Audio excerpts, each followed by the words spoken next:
Hello बच्चों, स्वागत है आप सभी का अपना यूट्यूब चैनल आइकॉनिक स्टूडेंट्स पे। मैं सूरज कुमार आप सभी का एक बार पुनः स्वागत करता हूँ। बच्चों, जैसा कि आप सभी को पता है, आइकॉनिक स्टूडेंट्स का उद्देश्य एक ही उद्देश्य है कि अब हर बोर्ड एग्जाम पास करना होगा आसान। आप किसी भी बोर्ड एग्जाम का प्रिपरेशन कर रहे हो, ठीक है बच्चे, चाहे आप 10th का कर रहे हो, 12th का कर रहे हो, ठीक है, और किसी भी बोर्ड से कर रहे हो, चाहे आप सीबीएसई से कर रहे हो या फिर बिहार बोर्ड से कर रहे हो या फिर आप किसी भी दूसरे राज्य के बोर्ड एग्जाम का तैयारी कर रहे हो, ओपन बोर्ड का कर रहे हो, बिल्कुल भी अब घबराना नहीं है। ठीक है बच्चे, बिल्कुल भी घबराना नहीं है। यहाँ पे आपको सभी तरह का मटेरियल, सब कुछ बेसिक से आपको पढ़ाया जाएगा और पढ़ाया भी जाता है। ठीक है बच्चे, आप किसी भी बोर्ड का हो तो आप बिल्कुल भी मत घबराइएगा कि हिंदी माध्यम है, इंग्लिश माध्यम है। यहाँ पे सभी तरह के बोर्ड के बच्चों को ध्यान में रखते हुए, सभी के सिलेबस को ध्यान में रखते हुए यहाँ पे लेक्चर लिया जाता है। ठीक है बच्चे, तो आपको यह बता दें कि आप यहाँ पे आए हैं तो चैनल को ज़रूर से ज़रूर सब्सक्राइब कर लीजिएगा।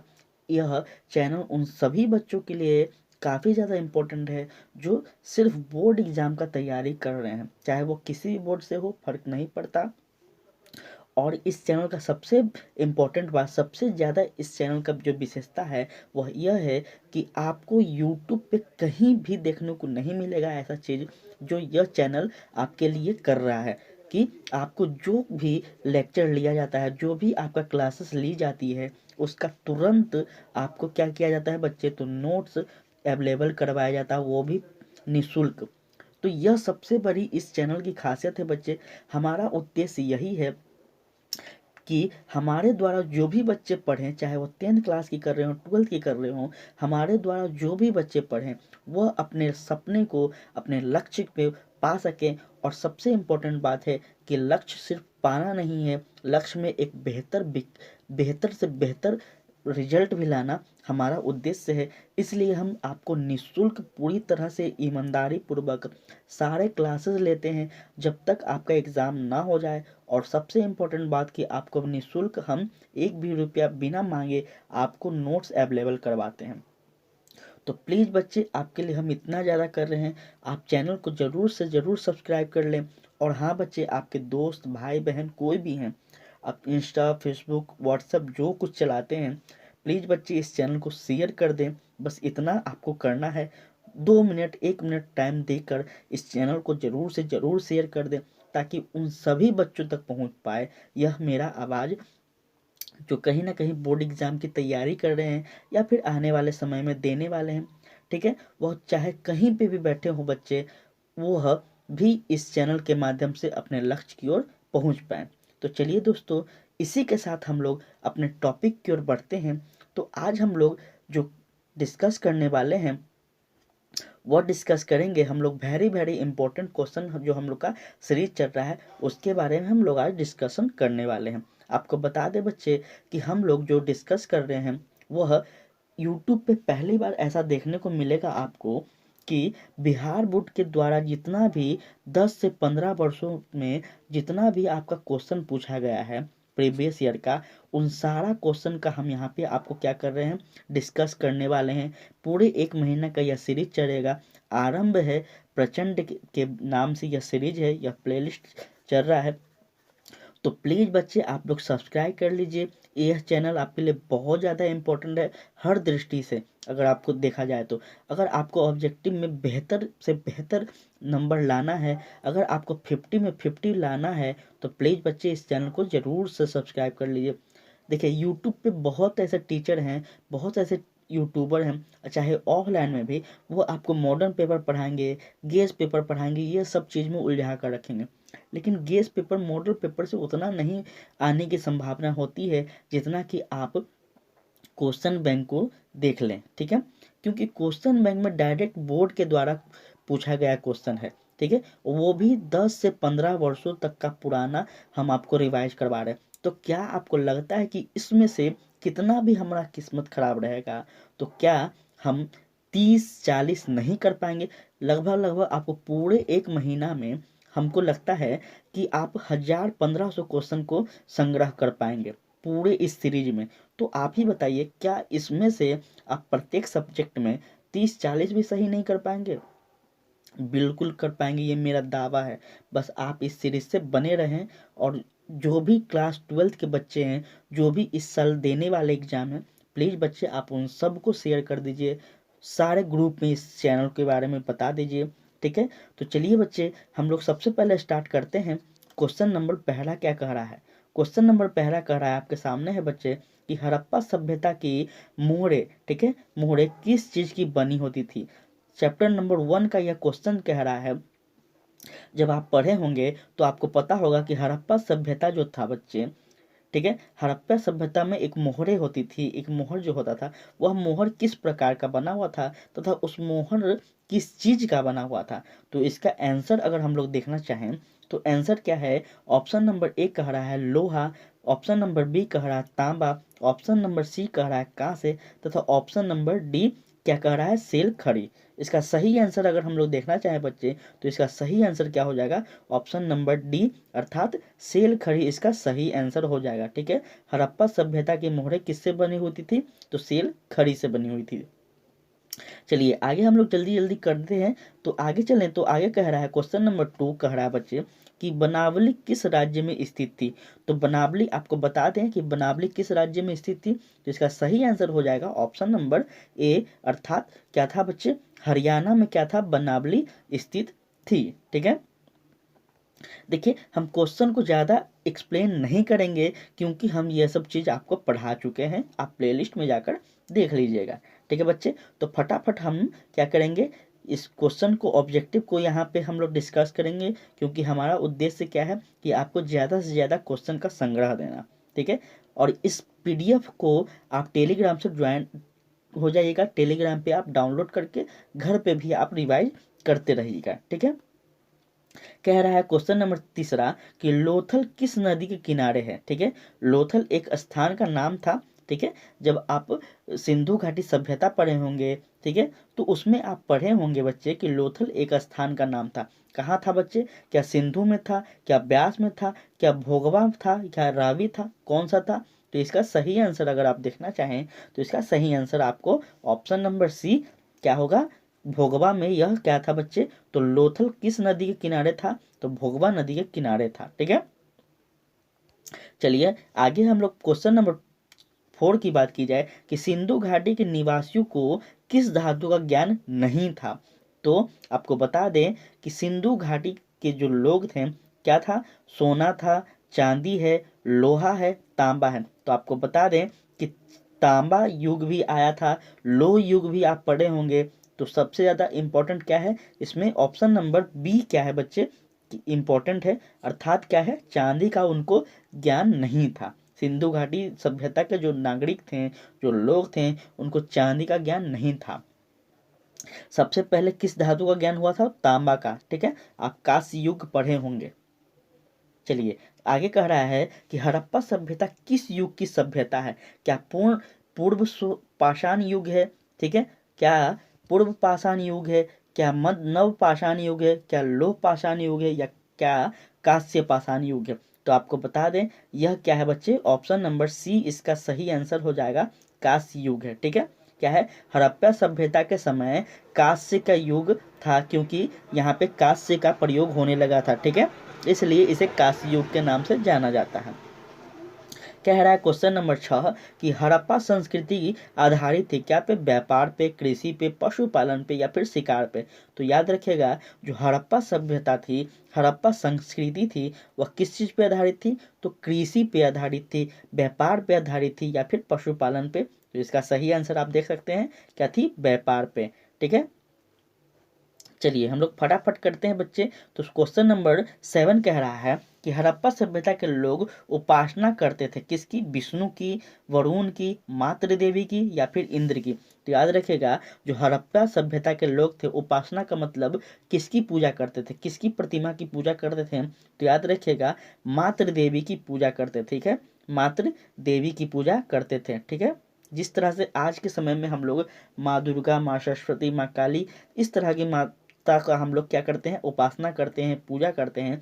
तो उस समय के जो लोग थे वह किन की पूजा करते थे? तो मातृ देवी नामक माता का पूजा किया जाता था। चलिए क्वेश्चन नंबर 8 कहता है हड़प्पा सभ्यता का स्वरूप क्या है? क्या ग्रामीण सभ्यता था, शहरी सभ्यता था, भोजन संग्रहालय सभ्यता था, या फिर कबीलाई सभ्यता था? तो याद रखिएगा बच्चे, आपसे गलती ना हो जाए, हड़प्पा सभ्यता जो था वह क्या था? तो शहरी सभ्यता थी। ठीक है बच्चे, क्या थी? शहरी सभ्यता थी, अर्थात ऑप्शन नंबर बी इसका सही आंसर हो जाएगा। ठीक है, चलिए आगे हम लोग बात करें तो आगे कहता है हड़प्पा सभ्यता का सबसे बड़ा नगर कौन सा था? ठीक है, तो हड़प्पा सभ्यता का सबसे बड़ा नगर आपको बता दें कौन सा था, तो ऑप्शन नंबर बी इसका क्या हो जाएगा? मोहनजोदारो जो था। ठीक है, मोहनजोदड़ो जो था वह क्या था? हड़प्पा सभ्यता का सबसे बड़ा नगर था। चलिए आगे हम लोग बात करें क्वेश्चन नंबर कौन सा है, तो क्वेश्चन नंबर 10 की बात की जाए। 10 कह रहा है बच्चे कि हड़प्पा सभ्यता की सर्वप्रथम खोज की गई थी कहाँ पे? अलेक्जेंडर के द्वारा की गई थी, दयाराम साहनी के द्वारा की गई थी, कर्नल वर्स्कर के द्वारा, या फिर मैक्स कूलर के द्वारा? किसके द्वारा की गई थी? मैक्स मूलर के द्वारा। ठीक है, तो इसका सही आंसर होगा क्या? दयाराम साहनी के द्वारा। ऑप्शन नंबर बी इसका सही आंसर हो जाएगा। ठीक है, अगर आपसे पूछा जाए कि हड़प्पा सभ्यता की सर्वप्रथम खोज किसने किया था, तो याद रखिएगा दयाराम साहनी के द्वारा किया गया था। कब किया गया था? तो बता दें आपको कि जब अंग्रेजी व्यवस्था के द्वारा, अंग्रेजी सरकार के द्वारा क्या हुआ था, तो रेलवे ट्रैक बिछाया जा रहा था। इसी रेलवे ट्रैक बिछाने के दौरान दयाराम साहनी जब खुदाई करवा रहे थे तो उनको क्या हुआ? प्राचीन काल के पुरातात्विक रूप में ईट वगैरह मिलने लगी, इसलिए वह देखकर क्या उन्हें खुदाई करवाया गया, किसके? अंग्रेजी सरकार के द्वारा। ठीक है बच्चे, चलिए आगे कह रहा है क्वेश्चन नंबर 11 कि हड़प्पा किस नदी के किनारे स्थित है? तो याद रखिएगा हड़प्पा जो है वह किस नदी के है, तो आपको बता दें रावी नदी के किनारे है, अर्थात ऑप्शन नंबर डी इसका सही आंसर हो जाएगा। ठीक है, हड़प्पा जो है वह किस नदी के किनारे है? तो रावी नदी के किनारे है। अगर सिंधु बोलेगा तब आप सिंधु में टिक मारिएगा, यहाँ पे ऑप्शन दिया हुआ है देखिए, आप बिल्कुल भी गलत मत कर दीजिएगा, यहाँ पे रावी नदी के किनारे है। ठीक है, चलिए आगे कह रहा है क्वेश्चन नंबर 12। क्वेश्चन नंबर 12 कह रहा है कि हड़प्पा सभ्यता की सबसे महत्वपूर्ण विशेषता क्या थी? नगर योजना, या वह वास्तुकला, व्यापार कल, या फिर कला, या फिर पशुपालन? तो हड़प्पा सभ्यता की सबसे महत्वपूर्ण योजना थी या फिर सबसे महत्वपूर्ण विशेषता थी, वह थी क्या? ऑप्शन नंबर ए, अर्थात क्या थी? नगर योजना और वास्तुकला। ठीक है, हड़प्पा सभ्यता की जो विशेषता अगर आपसे पूछा जाए तो याद रखिएगा यह नगर योजना थी। ठीक है, नगरों में बटा हुआ था। ठीक है, चलिए क्वेश्चन नंबर कह रहा है 13, हड़प्पा सभ्यता का प्रशासन था कैसा था? राजतंत्रात्मक था, लोकतंत्रात्मक था, नगर पालिका थी, या फिर गणतंत्रात्मक था? तो याद रखिएगा बच्चे, जो हड़प्पा सभ्यता का प्रशासनिक व्यवस्था था वह किस प्रकार था? तो ऑप्शन नंबर सी इसका सही आंसर हो जाएगा, अर्थात नगर क्या थी? नगर पालिका थी। जो आज के समय में हम लोग देख रहे हैं नगर पालिका, वही नगर पालिका की व्यवस्था उस समय को देखने को मिलता है। तो आप देख सकते हैं कि हमारे भारत का जो सबसे प्राचीनतम सभ्यता थी वह कितना ज़्यादा विकसित थी। ठीक है, क्वेश्चन नंबर 14 कह रहा है कि हड़प्पा सभ्यता के पतन के क्या कारण थे? तो विदेशी आक्रमण थे, प्राकृतिक कारण थे, मानवीय कारण थे, या फिर उपयुक्त में से सभी थे? तो इसका अगर सही आंसर हम लोग देखें तो इसका सही आंसर हो जाएगा बच्चे ऑप्शन नंबर डी, अर्थात इसके सभी कारण थे। विदेशी आक्रमण भी थे, प्राकृतिक कारण भी थे, मानवीय कारण भी थे, तो इसलिए इसका सही आंसर क्या हो जाएगा? उपयुक्त में से सभी हो जाएगा। आगे कह रहा है ऑप्शन नंबर क्वेश्चन नंबर 15 कि इस हड़प्पा सभ्यता के स्थल से स्त्री के गर्भ से पौधा निकलता दिखाई देता है, कहाँ पे दिखाई देता है? तो बलूचिस्तान है, मोहनजोदड़ो है, हड़प्पा है, या फिर आलमगीरपुर है? तो अगर सही आंसर हम लोग देखें तो इसका सही आंसर क्या होगा? ऑप्शन नंबर सी, अर्थात हड़प्पा। ठीक है, हड़प्पा सभ्यता के स्थल से क्या कर रहा है, यहाँ पे देखिए, आप यहाँ पे अगर क्वेश्चन को नहीं पकड़ते हैं तो यहीं पे आप क्या कर देते हैं बच्चे? गलतियां कर बैठते हैं। कैसे कर बैठते हैं? देखिए, कह रहा है हड़प्पा सभ्यता के स्थल से स्त्री के गर्भ से क्या करता है, पौधा निकलता है। तो स्थल का नाम यहाँ ले ही लिया है हड़प्पा, तो यहाँ भाई हड़प्पा सही होगा कि नहीं होगा? अगर ऑप्शन नहीं भी रहता फिर भी आप क्या करते हैं, सही कर पाते कि नहीं कर पाते, अगर ध्यान रखते क्वेश्चन पे तो। ठीक है, आप लोग बताते रहिएगा बच्चे, जरूर से आप लोग बताते रहिएगा कि आप इस जो ऑब्जेक्टिव का सेशन चल रहा है आपको कितना अच्छा लग रहा है और इसमें से आप कितना सही कर पा रहे हैं, क्योंकि अब आपका एग्जाम का मात्र 1 महीना बचा हुआ है, इसलिए आपको भी अपना तौलना है, अपने आप को देखना है कि आप अभी तक कितना कर चुके हैं तैयारी अपने एग्जाम का। ठीक है, तो आपको भी कमेंट में बताते रहना है कि आपने इसमें से कितना प्रश्न को सही कर पाया है। ठीक है बच्चे, चलिए हम तो सहयोग करते ही रहेंगे, थोड़ा आप लोग को भी देखना है। सिंधु घाटी सभ्यता के स्थलों में सर्वप्रथम किस स्थल का उत्खनन हुआ था? तो याद रखिएगा बच्चे, सिंधु घाटी सभ्यता में सबसे पहले जिस स्थल का उत्खनन हुआ था वह है आपको ऑप्शन नंबर ए अर्थात हड़प्पा। ठीक है, तभी तो हड़प्पा सभ्यता इसका नाम पड़ा। सबसे पहले इसका किसका स्थान का उत्खनन हुआ था? तो हड़प्पा जगह का उत्खनन हुआ था, इसलिए इस सभ्यता को हड़प्पा सभ्यता भी, सिंधु घाटी सभ्यता भी, कभी कभी मोहनजोदड़ो के नाम से भी जाना जाता है। चलिए कहते हैं आगे, क्वेश्चन नंबर 17 कि सिंधु सभ्यता में गोदीबारा का प्रमाण कहाँ से मिलता है? ठीक है, तो लोथल है ऑप्शन में ए, बी है कालीबंगा, सी है राड़ीगढ़ी व डी है आपको वनमाली। तो ऑप्शन नंबर ए इसका सही आंसर आप यहाँ पे देख सकते हैं बच्चे, क्या है, लोथल। सिंधु सिंधु सभ्यता में गोदीबारा का प्रमाण कहाँ से मिलता है? तो लोथल से मिलता है। ठीक है बच्चे, चलिए आगे कह रहा है क्वेश्चन नंबर 18, किस सिंधु स्थल से सूती कपड़े के साक्ष्य मिलते हैं? तो क्या कालीबंगा, रंगपुर, सुत कांगे डोर या फिर मोहनजोदड़ो? तो जो है बच्चे आपके सामने वह है, एक सेकेंड, वह आप देख सकते हैं बच्चे, क्या है इसका ऑप्शन नंबर डी इसका सही आंसर हो जाएगा। ठीक है, क्या होगा, मोहनजोदड़ो से क्या हुआ था? तो मोहनजोदड़ो से सूती कपड़े की साक्ष्य मिलती है। ठीक है, साक्ष्य का मतलब है प्रूफ, एविडेंस, क्या है, सूती कपड़े का कहाँ से मिलता है? तो मोहनजोदड़ो से मिलता है। क्वेश्चन नंबर 19 कह रहा है मोहनजोदड़ो का उत्खनन किस के द्वारा किया गया था? तो Dayaram Sahni, John Marshall, R D Banerjee या फिर आर एस विस्ट के द्वारा? तो इसका सही आंसर अगर देखना चाहें आप तो इसका सही आंसर क्या हो जाएगा? ऑप्शन नंबर सी अर्थात कौन है? तो आर डी बनर्जी। ठीक है, मोहनजोदड़ो की खोद खनन किसके द्वारा की गई थी? तो आर डी बनर्जी। अभी तक हम आपको दो चीज बता दिए हैं, एक कि हड़प्पा सभ्यता, हड़प्पा स्थल का खोज किसके द्वारा किया गया था, तो हम आपको बता दिए हैं ऊपर में, और बता रहे हैं दूसरा स्थल मोहनजोदड़ो। तो ये सब याद रखिएगा, यही सब क्वेश्चन आपको 100% बार बार पूछने की संभावनाएं रहती है। ठीक है बच्चे, इसलिए हम बता रहे हैं, क्योंकि इस चैप्टर में पूरा आपको इसी के बारे में पढ़ना है, तो इस स्थल के बारे में इंपॉर्टेंस होना चाहिए। चलिए ठीक है, आगे हम लोग बात करें तो आगे कह रहा है मोहनजोदड़ो किस नदी के किनारे बसा हुआ है? तो मोहनजोदड़ो ऑप्शन नंबर ए अर्थात सिंधु घाटी, सिंधु नदी के किनारे बसा हुआ है। ठीक है, चलिए आगे हम लोग बात करें तो आगे क्वेश्चन नंबर 21 कह रहा है कि मोहनजोदड़ो किस भाषा का शब्द है? तो क्या हिंदी है, क्या सिंधी है, क्या उर्दू है या फारसी है?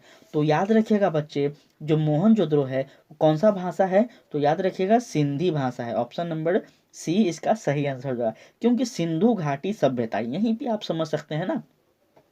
अगर आपके सामने ऑप्शन ना भी रखा जाए, आप मेरे बच्चे हैं, आप मेरे स्टूडेंट हैं, अगर आप इस चैनल से स्टडी किए हैं, क्लास 12 के बारे में आप यहाँ से पढ़े हैं, तो आपको ये सब चीज़ बेसिक से पकड़ होना चाहिए। क्योंकि जब हम अपना नोट्स आपको पढ़ाए थे, जब आपको हम अपना नोट्स आपको दिए हैं, तो फिर ये सब गलती नहीं होना चाहिए। ठीक है बच्चे, चलिए आगे चलते हैं। ये तो बस एग्जाम पास करने का छोटा सा एक तरीका हम आपको बता रहे हैं, ऑब्जेक्टिव ला रहे हैं, आपको हेल्प कर रहे हैं, लेकिन हम आपको इससे पहले बहुत ही बेहतरीन ढंग से आपको नोट्स के माध्यम से अच्छे से पूरा क्लास 12 का पढ़ाई पढ़ा चुके हैं। तो मुझे नहीं लगता कि अगर हम यहाँ पे अगर हम ऑब्जेक्टिव में ऑप्शन ना भी देते हैं या फिर हम ऑब्जेक्टिव क्लास नहीं भी लेते हैं, तो हमें लगता है कि आप हमारे चैनल के बच्चे हैं, तो आप अपने इंटरमीडिएट के एग्ज़ाम में अच्छा मार्क्स लेकर ही आते बच्चे, ठीक है। क्योंकि हम बहुत ही बेहतरीन ढंग से सारे यूट्यूब, सारे टीचर ऑफलाइन ऑनलाइन जो भी हैं, उन सभी से अलग हट के आपको हम पढ़ाए हैं। और साथ में नोट्स आप मेरा देख सकते हैं किस लेवल का नोट्स है, वो आपको पढ़ने का ज़रूरत ही नहीं होगा अगर मेरा आप नोट्स एक बार ले लेते हैं तो। चलिए क्वेश्चन नंबर क्या है, क्वेश्चन नंबर 22 कह रहा है कि लोथल कहाँ स्थित है। तो लोथल याद रखिएगा बच्चे, जो लोथल जगह है वह कहाँ है, तो गुजरात में। ऑप्शन नंबर ए इसका सही आंसर होगा। जो लोथल है वह गुजरात में स्थित है, अर्थात लोथल क्या है, एक स्थान का नाम है, ठीक है। चलिए आगे हम लोग बात करें तो आगे कह रहा है क्वेश्चन नंबर 23 क्या कह रहा है कि प्राचीन इतिहास का निर्माण किया गया कैसे, साहित्यिक स्रोतों के आधार पर, विदेशी यात्रियों के विवरण के आधार पर, पुरातात्विक अवशेषों के आधार पर, या फिर उपयुक्त सभी के आधार पर। तो याद रखिएगा बच्चे, जो प्राचीन इतिहास का निर्माण हुआ है वह कहीं ना कहीं ऑप्शन नंबर डी इसका सही आंसर होगा, अर्थात साहित्यिक स्रोतों के आधार पर तो हुआ ही है, तथा विदेशी यात्रियों के आधार पर भी हुआ है, और पुरातात्विक अवशेषों के आधार पर भी हुआ है। इसलिए इस क्वेश्चन का सही आंसर ऑप्शन नंबर डी हो जाएगा। चलिए आगे है क्वेश्चन नंबर आपका क्या है, 24 नंबर क्वेश्चन क्या कर रहा है कि कालीबंगा भारत के किस राज्य में अवस्थित है, ठीक है। तो क्या कालीबंगा जो है वो हरियाणा में है, पंजाब में है, राजस्थान में है, किस राज्य में है बच्चे। तो याद रखिएगा जो कालीबंगा जो है वो आपको किस राज्य में है, तो ऑप्शन नंबर इसका सही आंसर हो जाएगा ऑप्शन नंबर सी, अर्थात क्या हो जाएगा, राजस्थान में जो है कालीबंगा स्थित है, ठीक है। सारे जगह का हम नाम भी बता रहे हैं, उस जगह में क्या क्या मिला है ये भी बता रहे हैं, तो हमको नहीं लगता है बच्चे कि आप इस चैप्टर में गलती कर पाएंगे। देखिए अब हम क्या बता रहे हैं कि हम 2002 से 2002 से 2003 के आसपास से जो भी वर्तमान में 2021 का जितना भी बिहार बोर्ड क्वेश्चन पूछा, जितना भी सारा क्वेश्चन हम क्वेश्चन बैंक से आपको डायरेक्ट यहाँ पे अवेलेबल करवा रहे हैं। और दूसरा बात है कि उसमें हम पढ़ते हैं, अंडरलाइन करते हैं, उसके बाद हम देखते हैं कि किस चैप्टर का है ये क्वेश्चन, फिर आपको उस क्रम से सजा कर यहाँ ला रहे हैं कि चैप्टर 1 से इतना प्रश्न पूछा गया है, चैप्टर 2 से इतना प्रश्न पूछा गया, ताकि आपको कोई भी परेशानी ना हो। डायरेक्ट आप इस चैनल पे आएँ, देखें और याद करें, और आपको पीडीएफ मिल ही रहा है। देखिए कितना ज़्यादा आपके लिए आसान से भी आसान कर रहे हैं। अब इतना नहीं कीजिएगा तो फिर कैसे काम चलेगा। थोड़ा सा आसान काम मिलता है तो उसको लोग वैल्यू नहीं देते हैं, लेकिन आपसे रिक्वेस्ट है बच्चे, आप इस चैनल पे बने रहें, आपका एग्ज़ाम बेहतर जाएगा, भरोसा कीजिए। चलिए क्वेश्चन नंबर 25 कह रहा है कि गंदे पानी की निकासी की समुचित व्यवस्था सर्वप्रथम किस सभ्यता में देखने को मिली। तो याद रखेगा सिंधु घाटी, अर्थात अपना जो सभ्यता है सिंधु घाटी सभ्यता, इसी में सबसे पहले क्या हुआ था, तो गंदे पानी की निकासी के लिए जो वर्तमान में हम लोग नाली की व्यवस्था करते हैं, यह नाली की व्यवस्था आज हम लोग कर रहे हैं, और यह कई सौ वर्षों पहले, ठीक है, हमारे सभ्यता सिंधु घाटी सभ्यता में देखने को मिलता है, ठीक है। चलिए आगे कह रहा है क्वेश्चन नंबर 26, क्या कह रहा है क्वेश्चन नंबर 26 कि कालीबंगा किस नदी के किनारे अवस्थित है। तो याद रखिएगा कालीबंगा जो है वो आपको ऑप्शन नंबर डी, ठीक है, ऑप्शन नंबर डी इसका सही आंसर हो जाएगा, सरस्वती नदी के किनारे है, जो कि राजस्थान से गुजरती है, ठीक है बच्चे। चलिए आगे कह रहा है कि सिंधु सभ्यता का बंदरगाह नगर कौन सा है, ठीक है। सिंधु घाटी का सिंधु सभ्यता का जो बंदरगाह है, बंदरगाह का मतलब होता है कि यहाँ से देश विदेश में जो व्यापार होते हैं, जो सब कुछ यहीं पे क्या होता है, रखा जाता है, इसे बंदरगाह कहे जाते हैं, ठीक है। अब तो यह कहाँ था बच्चे, तो याद रखेगा यह मोहनजोदड़ो या फिर लोथल में। तो आपको सही आंसर अगर देखना है तो लोथल इसका सही आंसर हो जाएगा, ठीक है। चलिए आगे हम लोग बात करें तो क्वेश्चन नंबर 28 कह रहा है सिंधु सभ्यता में नर्तकी की मूर्ति कहाँ मिली है। तो याद रखिएगा सिंधु सभ्यता में जो नर्तकी है उसका मूर्ति कहाँ मिला है। तो ऑप्शन नंबर ए इसका हो जाएगा सही आंसर, अर्थात मोहनजोदड़ो है जो कि इस स्थान पे क्या मिला है। तो सिंधु तो मूर्ति मिला है किसकी, नर्तकी का मूर्ति मिला है। ठीक है, चलिए आगे बात की जाए। क्वेश्चन नंबर 29 कह रहा है कि सिंधु सभ्यता का किस देश के साथ व्यापारिक संबंध था। तो सबसे इंपॉर्टेंट है बच्चे, सबसे इंपॉर्टेंट याद रखिएगा, सिंधु घाटी सभ्यता जो है, सिंधु सभ्यता जो है वह उस समय किसके साथ व्यापारिक संबंध बनाए हुए था। तो आप ऑप्शन नंबर ए इसका सही आंसर देख सकते हैं। ठीक है, क्या है ऑप्शन नंबर, एक मिनट यहाँ पे थोड़ा सा मिसिंग हो रहा है बच्चे, 29 नंबर क्वेश्चन का मेसोपोटामिया होना चाहिए मेरे ख्याल से। ठीक है, लेकिन थोड़ा सा यहाँ पे गलती दिख रहा है या फिर शायद मैं गलत हूँ, अभी मुझे याद नहीं आ रहा है, इसलिए इस प्रश्न को हम सही नहीं कह सकते। जो हमको डाउट रहेगा, जिस पे प्रश्न में हम क्लियर नहीं रहेंगे उसको हम क्लियर नहीं बोलेंगे। तो प्लीज़ बच्चे आपसे रिक्वेस्ट है इसके बारे में थोड़ा आप लोग देखकर मुझे कमेंट कर दीजिएगा। ठीक है, एक दो तो आपके लिए भी होना चाहिए। ठीक है, सारा का सारा हम ही हल कर देंगे तो फिर आप क्या करेंगे। तो क्वेश्चन नंबर 29 बताइएगा बच्चे कि इसका सही ऑप्शन क्या होगा। चलिए आगे हम लोग चलते हैं। तो आगे है आपको सिंधुवासी के प्रमुख देवता कौन थे। क्या इंद्र थे, विष्णु थे, पशुपति महादेव थे या फिर गणेश थे। तो याद रखिएगा बच्चे, जो सिंधुवासी थे, जो सिंधु सभ्यता के जो लोग थे, उनका जो उस समय का देवता थे वह कौन थे। तो ऑप्शन नंबर सी अर्थात पशुपति महादेव क्या थे, उनके सही देवता थे, प्रमुख देवता में आते थे। और आज भी हम लोग क्या कर रहे हैं, महादेव की पूजा करते हैं। तो आप देख सकते हैं जो हमारा प्राचीन से भी प्राचीन जो सभ्यता था वह भी कितना डेवलप था, यहाँ पे आप देख सकते हैं। अगर आप लोग को इंटरेस्ट बढ़ रहा है तो प्लीज़ बच्चे आप प्लेलिस्ट में जाकर इसको एक बार लेक्चर को देख लीजिएगा। क्वेश्चन नंबर 31 कह रहा है सिंधु घाटी सभ्यता का कौन सा स्थान मृतकों का टीला के रूप में जाना जाता है। तो बहुत इंपॉर्टेंट है, बहुत ज़्यादा इंपॉर्टेंट, ऑप्शन नंबर सी इसका सही आंसर है, अर्थात मोहनजोदड़ो जो है बच्चे उसको क्या कहा जाता है। तो सिंधु घाटी सभ्यता का क्या कहा जाता है, मृतकों का टीला कहा जाता है। किसे, तो मोहनजोदड़ो को। ठीक है, मोहनजोदड़ो जो स्थान है उस मृतकों का टीला इसलिए कहा जाता है क्योंकि सबसे ज़्यादा वहाँ पे क्या मिली है, तो मानव के कंकाल मिले हैं। ठीक है, चलिए आगे क्वेश्चन नंबर 32 सिंधु घाटी सभ्यता का कौन सा स्थल सिंधु का सिंधु सिंधु का बाग कहा जाता है। ठीक है, सिंधु घाटी सभ्यता का कौन सा स्थल है जो सिंधु का क्या कहा जाता है, बाग कहा जाता है। ठीक है, बाग मतलब बगीचा। तो याद रखिएगा ऑप्शन नंबर ए मतलब मोहनजोदाड़ो जो है वो काफी ज्यादा इंपॉर्टेंट स्थल है। ठीक है, मोहनजोदाड़ो है वो काफी ज्यादा इंपॉर्टेंट स्थल है। यहाँ से बहुत से साक्ष्य मिले हैं बच्चे, बहुत से साक्ष्य मिले हैं। सिंधु सभ्यता में समाज का स्वरूप कैसा था। तो मातृ सत्तात्मक था, पितृ सत्तात्मक था, दोनों था या फिर इनमें से कोई नहीं था। तो इसका सही आंसर हो जाएगा आपको ऑप्शन नंबर ए अर्थात मातृ सत्तात्मक था। ठीक है, मातृ सत्तात्मक समाज था। ठीक है, चलिए आगे है क्वेश्चन नंबर 34 सिंधु घाटी सभ्यता किसके समकालीन नहीं मानी जाती है। तो चीन की सभ्यता है, मिस्र की सभ्यता है, मेसोपोटामिया की सभ्यता है या फिर क्रीट की सभ्यता है। तो समकालीन का मतलब है कि उसके सिमिलर।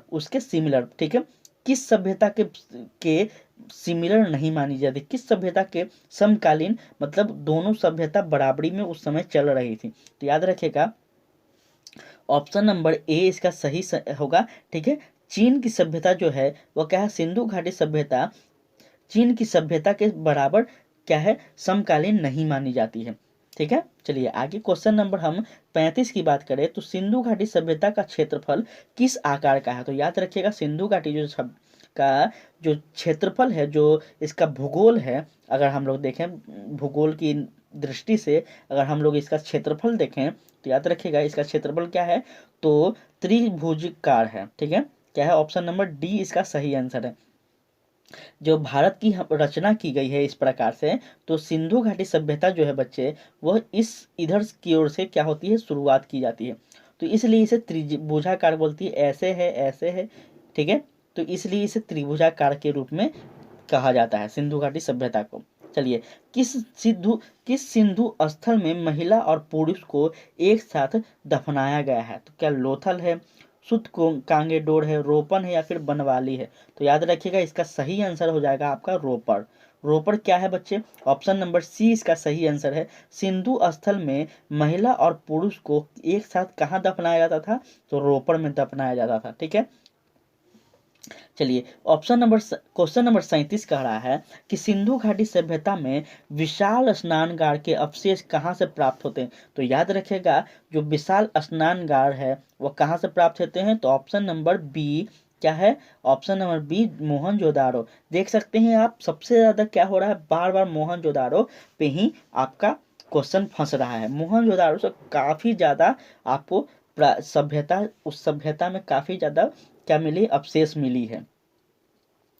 सिंधु घाटी सभ्यता की जुड़वे राजधानी थी, कौन थी? मोहनजोदारो या फिर चंदोरा, क्या था? तो हड़प्पा या फिर लोथल। हड़प्पा, मोहनजोदारो, लोथल, कालीबंगा। तो याद रखिएगा बच्चे इसका सही आंसर हो जाएगा ऑप्शन नंबर सी। ठीक है, हड़प्पा और मोहनजोदारो जो था वो सिंधु घाटी सभ्यता का जुड़वा राज्य था।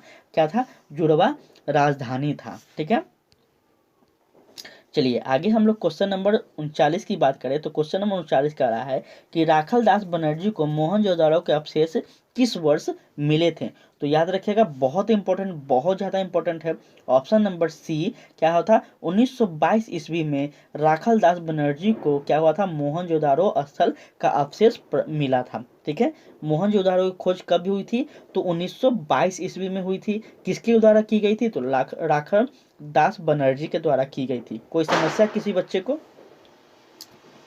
चलिए बच्चे, इसी के साथ हम लोग आगे बात करें तो आगे क्वेश्चन नंबर 40 कह रहा है कि हल से जुते खेत के साक्ष्य कहाँ से मिलते हैं? तो क्या कालीबंगा है, रंगपुरा है, लोथल है या फिर रोपड़ है? तो याद रखिएगा बच्चे इसका सही आंसर हो जाएगा ऑप्शन नंबर ए अर्थात कालीबंगा।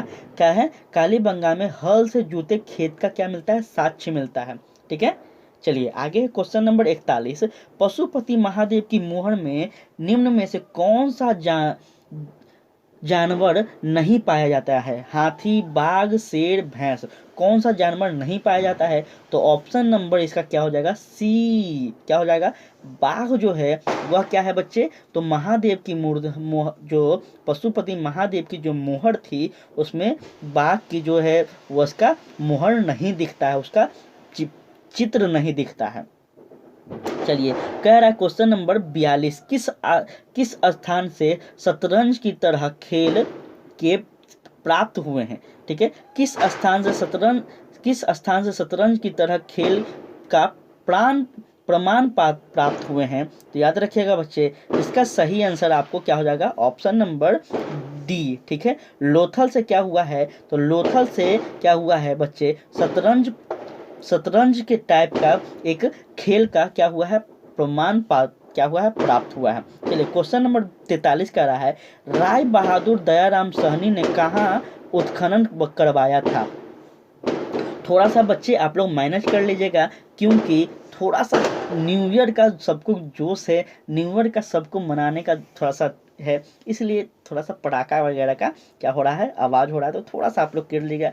और इसी के साथ बच्चे आप सभी को क्या करना है? इस सभी को आपको मेरे तरफ से 9 वर्ष की हार्दिक शुभकामनाएं। आप जहां भी हैं, जैसे भी हैं, और इस वर्ष 2023 आपके जीवन में एक बेहतर विकल्प लेके आए, बेहतर खुशियां लेकर आए, क्योंकि 12 बज चुका है बच्चों। और आप सभी को 9 वर्ष की हार्दिक शुभकामनाएं।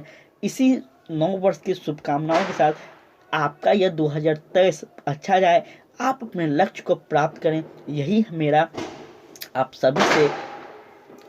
सभी के लिए एक संदेश है। ठीक है बच्चे, चलिए क्वेश्चन नंबर क्या कह रहा है? राय बहादुर दयाराम सहनी ने कहाँ उत्खनन करवाया था? तो कहाँ करवाया था? तो ऑप्शन नंबर इसका क्या हो जाएगा? सही आंसर बी हो जाएगा, अर्थात क्या हो जाएगा? लोथल में करवाया था। ठीक है, चलिए 44 नंबर क्वेश्चन कह रहा है 44 नंबर क्वेश्चन कह रहा है मोहनजोदड़ो की खोज 1922 ईस्वी में किसके द्वारा की गई थी? तो याद रखिएगा बच्चे इसका सही आंसर आपको ऑप्शन नंबर बी अर्थात राखल दास बनर्जी के द्वारा किया गया था, जो कि अभी हम थोड़ा देर पहले आपको बता दिए। ठीक है बच्चे, तो इसी के साथ आज का सेशन का अंत होता है। ठीक है, आप सभी बच्चों को अगर यह वीडियो अच्छा लगा हो या मेरा छोटा सा प्रयास आपको अच्छा लगा हो, प्लीज़ बच्चे आप चैनल को सब्सक्राइब कीजिएगा और आप कमेंट में ज़रूर बताइएगा कि आपको कैसा लगा यह मेरा पहल, या फिर इसमें कोई और बदलाव करना है तो प्लीज़ बच्चे बताइएगा। और क्षमा चाहते हैं, थोड़ा सा वीडियो में पटाखे का आवाज़ जा रहा होगा उसके लिए, क्योंकि हम आपको बता दिए थोड़ा सा नए वर्ष का समय है तो सब लोग एंजॉय कर रहे हैं। ठीक है बच्चे, और प्लीज़ बच्चे आपसे रिक्वेस्ट है कि ज़्यादा से ज़्यादा बच्चों तक इसे शेयर करें। ठीक है, ताकि हमें भी थोड़ा सा मोटिवेशन मिले, हमें भी लगे कि हमारे बच्चे हमारे लिए सोच रहे हैं, तो हम भी आपके लिए बेहतर से बेहतर कंटेंट लाने का प्रयास करें। प्लीज़ बच्चे आप सभी से रिक्वेस्ट है, चैनल को अधिक शेयर करें और लाइक करें, शेयर करें, सब्सक्राइब करें। ठीक है बच्चे, तो पढ़ते रहिए, हंसते रहिए, मुस्कुराते रहिए, बार बार इस चैनल पे बने रहिए और लेक्चर को देखते रहिए। यहाँ पे आपको बता देते हैं बच्चे, जब तक आपका एग्ज़ाम क्लास 12 के बच्चों के लिए है, जब तक आपका एग्ज़ाम ना हो जाए, यहाँ पर डेली क्लासेस चलेगी, डेली। तो प्लीज़ बच्चे आप इस चैनल को सब्सक्राइब कर लीजिए और इस चैनल पे बने रहिएगा। ठीक है बच्चे, आज के लिए इतना ही। कल हम लोग फिर से एक नए क्वेश्चन के साथ मिलते हैं। तब तक के लिए जय हिंद, जय भारत।